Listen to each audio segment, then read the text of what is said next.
Bonjour à tous, bienvenue dans l'émission Échec et Maths. Une délégation corse a participé au championnat de France universitaire à Nancy. Ils ont terminé 5e. Le numéro 1 mondial Magnus Carlsen s'est adonné à une discipline bien particulière, le Fischer Random Chess. Enfin, dans notre rubrique tactique, nous verrons le joli piège de l'enfermement.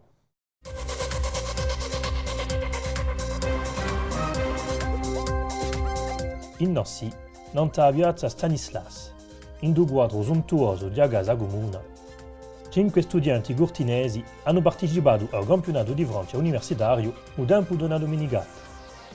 I giovani isolani hanno figurato Pierre-François Geronimi, Enzo Porcia, Luca Bedini, Marie Guillemard e Pietro Porcia si sono mischiati ai 94 competitori. 18 accademie erano rappresentate. I principi sono difficili, una poca occasione mancata.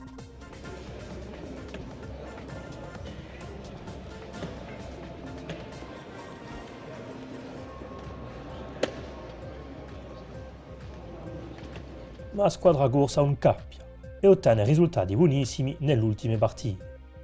Finisce per aggiudicarsi una 25esima piazza a un punto solo dal podium. Un neolinco Pierre-François Geronimi diventa campione universitario di meno di 2200 punti e lo, grazie a una seconda giornata perfetta. Compie 7° alla classifica generale.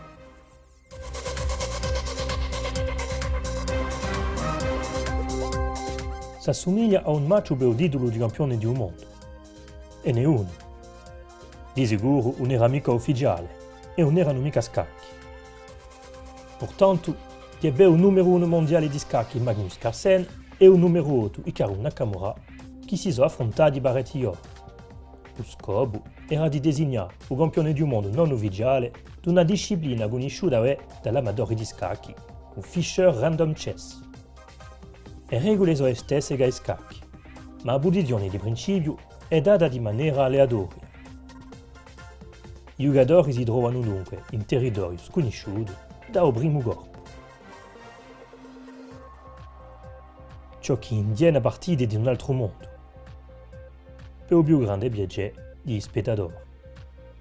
Di Magnus Carlsen che si è imposto, malgrado la bella resistenza di Hikaru Nakamura.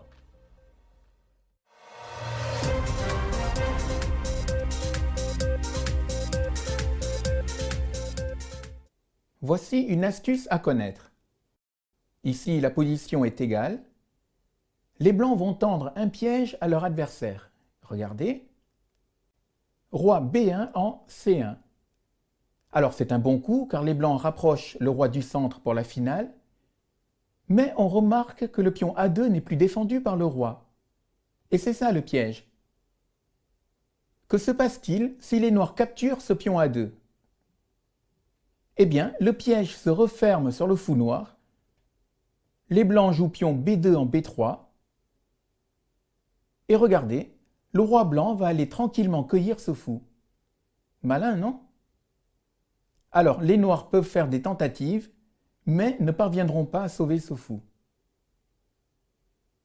Les blancs, ici, ont un grand avantage.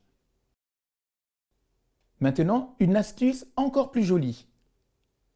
Elle concerne cette fois le cavalier. Alors, dans cette position, les noirs jouent cavalier C6 en B4. Regardez, le cavalier fait une fourchette. Il attaque 2 pions blancs en même temps. Les blancs vont jouer un coup très malin. Pion C2 en C3. Si les noirs capturent le pion A2, alors, après tour A1, on se rend compte que le pauvre cavalier ne peut plus sortir du piège tendu par les blancs. Perdu pour perdu.